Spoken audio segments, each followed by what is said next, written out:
boom, nawala. Yung acid ko, hindi siya sumumpong. Hindi ko siya naramdaman nung pang-4 na araw. Wala. As in, wala talaga akong naramdaman.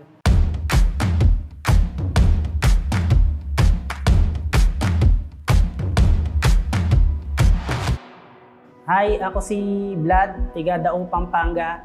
Ito ang kwentong Salveyo Barley ko. Nagsimula to 2 months ago. Trabaho ko talaga, delivery rider. Alam naman natin na pag ganito yung sa trabaho, delivery rider, maghapon kaming nasa daan. So nandyan yung pagod, minsan nalilipasan kami ng gutom, hindi kami nakakain na sa tamang oras. Siyempre gusto namin maihatid namin yung deliver namin ng maayos at mas maaga para sa customer. Ako, ang problema ko, meron akong acid. Yung acid ko, acid reflux. Tapos, mabilis akong magutom. Ang nangyayari, pag ako, nagutom ako, sasabay yung acid ko. Pag nag-acid ako, umaakyat. Pag akyat dito sa dibdib ko, mahapde. Ang hapde na masakit, na parang may bumabara sa lalamunan ko. Tapos, nag-heartburn na rin ako, masakit sa dibdib. So, hindi rin ako makakain. Nawawalan ako ng gana ng pagkain. Tapos, one day, nung pumasok na ako sa trabaho, nakita ko yung katrabaho ko, nakaupo.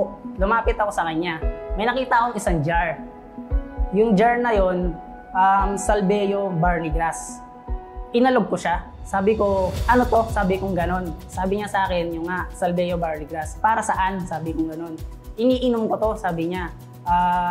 Para saan to? Food supplement? Ganyan, sabi niya sa akin. Tinanong ko siya, anong epekto sa'yo? Sabi kong ganon. Sabi niya sa akin, pag iniinom ko kasi to, maganda yung pakiramdam ko. Magaan, sabi niya ganon. Talaga, sabi ko naman, pwede akong humingi, sabi ko. Sige, sabi niya. So, hindi ko kilala si Salveyo talaga. Hindi ko alam kung ano siya. Hindi ko alam ano magiging epekto niya sa akin. Pero dahil nga, try na rin naman ng katrabaho ko at ginagamit niya naman talaga ng regular, nagtiwala ako. Nag-take ako. Tapos, nung kinaumagahan na, pasok ulit ako, nakita ko ulit yung katrabaho ko. So, niyaya niya na ako. Siya na mismo nagsabi sa akin, kuha ka, timpla ka. Ang ginagawa ko, pag iinom ako ng Salveyo, 2 scoop. 2 scoop, ilalagay ko siya sa malamig na tubig, ikakalog ko lang siya, inom na. Ganun yung ginagawa ko. Ang napansin ko dun sa pangalawang araw, kasi dahil nga mabilis akong magutom, kahit na nag-aalmusal naman ako ng rice sa umaga bago ako pumasok sa trabaho, napansin ko, yung oras na nagugutom ako, hindi ako nagutom. Parang umaba yung busog. Pero para-parehas lang naman yung dami ng kinakain ko tuwing umaga. Umaba yung busog ko. Tapos yung acid ko, pag hindi tulad dati, pag nagutom ako, atake yung acid ko, hindi siya ganun kasakit. Hindi tulad ng umaakyat. Akala mo may mainit na mantika na umaakyat sa akin na mahapdi talaga, sobrang sakit. Nawawalan ako ng gana magtrabaho pag ganun. Eh di nung naramdaman ko na may okay talaga siya, na may epekto siyang okay sa akin, tinuloy-tuloy ko na. Hanggang sa nagpangatlong araw at nung pang-4 na araw, mas doon ko siya na-appreciate. Kasi nung pang-4 na araw ko nang inom ng Salveyo, hindi na ako agad nagutom. Hanggang lunch, busog ako, mas mahaba yung busog. Tapos, yung acid ko, hindi siya sumumpong. Hindi ko siya naramdaman nung pang-4 na araw. Wala. As in, wala talaga akong naramdaman. Ang ginawa ko nun, sabi ko, okay nga siya. Legit siya, sabi ko. Maganda yung epekto sa akin. Sabi ko gano'n. So, tinuloy-tuloy ko na. Nagtuloy-tuloy na ako. Tapos, pagdating naman sa trabaho, pag nasa deliver ako kasi, dati nung hindi ko pa iniinom si Salveyo Barley, ang bilis kong mapagod, pag marami yung deliver ko, ang init, hinihingal ako, yung helmet ko, gusto ko agad kong tanggalin dahil parang ang hirap huminga. Pero nung na-take ko na nga si Salveyo, boom, nawala. Nawala yung parang ako lagi, full tank ako lagi. Kumbaga sa motor na ginagamit namin, good setup lagi yung makina ko.